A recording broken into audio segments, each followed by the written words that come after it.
So ayun, what's up mga idol? Ngayong umaga ay napakasaya natin dahil mapapagod na naman tayo. Andito pala ako sa harap ng aming bahay. Shoutout kay Bunso at kay Jordo. Pupunta pala sila sa bahay ng Bungabong. Babay muna bahay namin, simple lang. Ngayong araw ay meron kaming pupuntahan. Pupunta kami sa Kamangyanan upang bisitahin ang kanilang lugar. Syempre bago kami umalis, madadaanan namin ay sa pinakamahabang tulay sa Oriental Mindoro. Yan po ang Lisap Bridge. At napakaway si ate. Hello po. Ingat po kayo, sana mapanood nyo. At talaga napakaganda ng view dito. Magbibisita pala kami dun mga idol para tingnan kung ano ang sitwasyon ng mga katutubong mangyan doon. Kasi may mabuting puso na handang magbigay ng tulong sa ating mga katutubong mangyan na kahit sa simpleng paraan ay masaya sa pagtulong. Shoutout po kay Mrs. Montenegro. Medyo mahirap din palang aming dinadaanan na daan kasi karamihan batuhan at putikan. Pero sabi namin okay lang. Ang mahalaga makahatid kami ng konting tulong. Pero ngayong araw mga idol, bibisitahin pa lang namin. Syempre ang mga kasama natin dyan, ang Ormin Vloggers. Dito lang po sa Laguma, Lisap. Yun, sa mga idol, pupunta tayo sa site visiting tayo. At yan po ating yung ilog. Ang ganda ng ilog. Linaw. Dito pa dadaan sa ilog. Let's go. Sa daan pa lang ng sasakyan pagsubok na. Kaya naman ngayong araw, maglalakad na kami niya kasi hindi kaya ang motor. Buti na lang talaga medyo tuyo ang lupa. Pero meron pa rin madulas. Kaya naman konting pagkakamali mo, pwede kang mahulog sa maling tao. Ay, kuribo. Biro-biro lang yun mga idol. Kaya sabi ko dahan-dahan lang, Kevin, dahan-dahan ka lang ha. Medyo madulas pa rin talaga mga idol. Pero sabi namin okay lang. Ang mahalaga masaya ka sa ginagawa mo. Ang makabigay ka ng tulong, maliit man o konti, basta galing sa puso, walang imposible. Kaya talagang todo ingat ako niyan. Kasi ang babagsakan mo tubig na may bato. Ito yung mga idol, ito yung dadaanan, madulas talaga siya. Kaya pag umulan, grabe. Ito tandaan. Konting share lang mga idol na kapag talaga umahon kami sa bundok, talaga naman puro pagsubok ang aming dinadaanan. Kaya sa mga taong tumutulong, sobrang proud kami sa inyo. At sana pagpalain kayo ng Panginoon. Yun, so yung mga idol, ito yung tulay na papunta sa Liguma. At dyan po, pag siyempre, nagdalawa-dalawa lang po ang tao na maglakad kasi umuuga siya, medyo delikado. Kaya yan, utay-utay lang kami nga pupunta doon. Siyempre, may makakarating tayo. Let's go! At eto na naman mga idol, dadaan pala kami sa mahabang tulay na gawa sa kawayan. At opo mga idol, talagang umuuga. Medyo delikado din. Kasi naman mga idol, first time ko makadaan dito. Kadalasang nadadaanan ko, maigsi lang. Pero masahanga ako sa mga gurong dumadaan dito araw-araw, umaga at hapon. Hindi pa man kami nakakarating, ramdam ko na yung pagod. Shoutout pala kay Sir Rary Salcedo na sinamahan kami sa lugar na to. Buti na lang talaga mga idol, medyo matibay yung gilid. Pero dapat mag-ingat ka talaga. Nakakatanggal ng pagod, ang ganda ng view. Pero dahan-dahan lang, baka mabunta ka sa maling tao. Wow naman.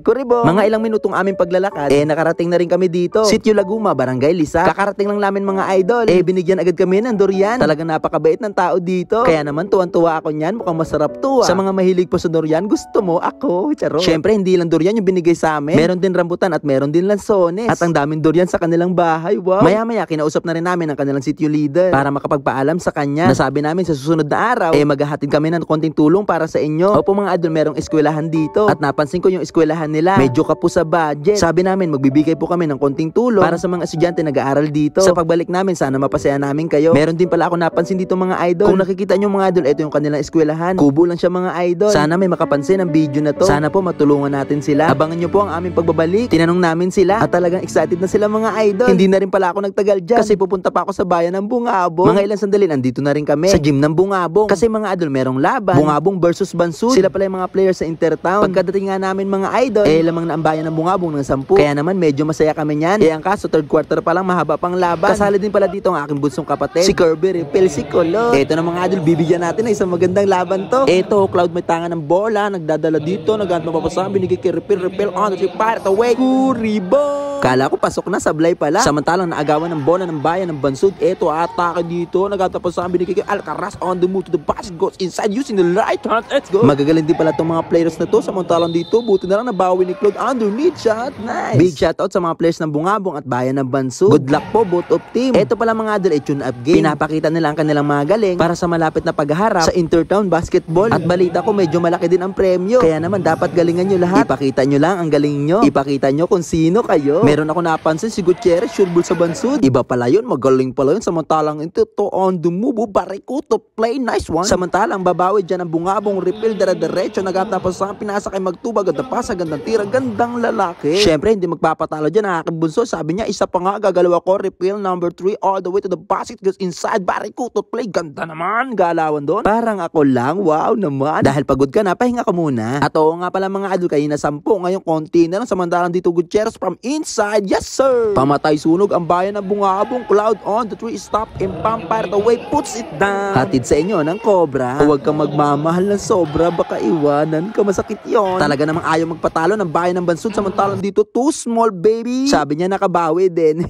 Talaga namang palitan ng puntos niyan mga idol. Refill bomba ng konti, atake sa gitna. What a nice! At eto pa mga idol, isa pa ugod na naman ang pasok. Kala ko dadakdakin na, buti na Lasquete. Nice one. Gutierrez again from the deep, take it away. Bam! For 3. Kahit kami nanonood, talagang medyo kabado ako. Syempre naman mga idol, gusto namin manalo ang bayan ng Bungabong kasi naman taga dito kami. At dahil sa 3 na yon at at score, ato na lang score, ayan no.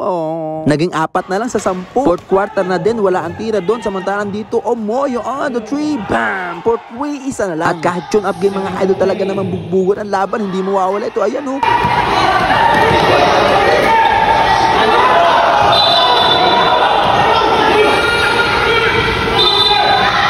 At opo mga idol, the place na magkaabutan. Pero dapat sports lang palagi. Pero sa bagay, ganyan talaga ang laro. Kasi naman danas ko na yan. Joke lang. Kung nakikita nyo mga idol, isa na lang ang lamang. Kaya naman nagdidikita na ang depensa. Pero kami mga Jordog talagang support lang. 90-89 ang score, samantalang dito Refill may tanga ng bola, binigay dito pampaubos oras. Ayun, tumira magpantay. Back for 3.